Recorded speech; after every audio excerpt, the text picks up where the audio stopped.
Chennai shopping mall Aadi blockbuster KG sale. KG చీరల ప్రారంభ ధర కేవలం 150 రూపాయలు మాత్రమే. కొన్ని ప్రత్యేక చీరలపై రెండవ చీర కేవలం 9 రూపాయలకే సొంతం చేసుకోండి.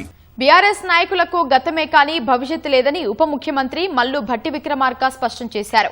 మళ్లీ అధికారంలోకి వస్తామనే భ్రమల్లో గులాబీ నాయకులు బతుకుతున్నారని భట్టి ఎద్దేవా చేశారు.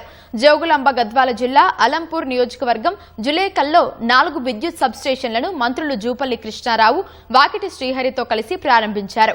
ఎర్రవల్లి వద్ద 150 కోట్లతో నిర్మించనున్న విద్యుత్ ఉప కేంద్రానికి శంకుస్థాపన చేసిన అనంతరం బహిరంగ సభలో పాల్గొన్నారు.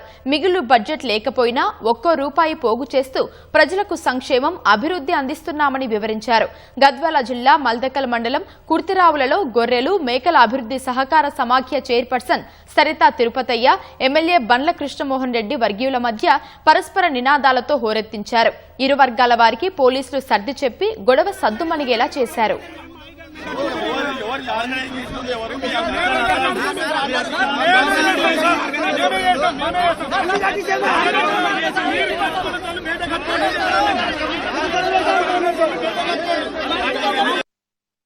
మీ పార్టీకి సంబంధించిన నాయకుడు ఎక్కడున్నాడో మీకే తెలియదు. గతంలో జరిగిన దోపిడీ సంగతి ఆలోచన చేసి అడుగుదామంటే ఆనాడు ముఖ్యమంత్రిగా ఉన్న ఆయన ఫామ్ హౌస్ ఎక్కడో ఉంటాడు.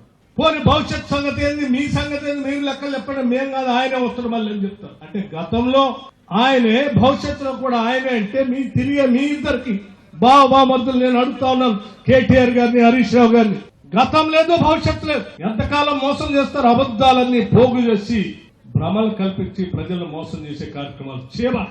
అయిపోయింది మీ పని. అయిపోయినటువంటి గతాన్ని తలుసుకొని ఇంకా మేము వస్తాం అంటే ఇంకా దొరల్ని పిలవటానికి, దొరల రాజ్యం తెచ్చుకోవటానికి సిద్ధంగా లేరు.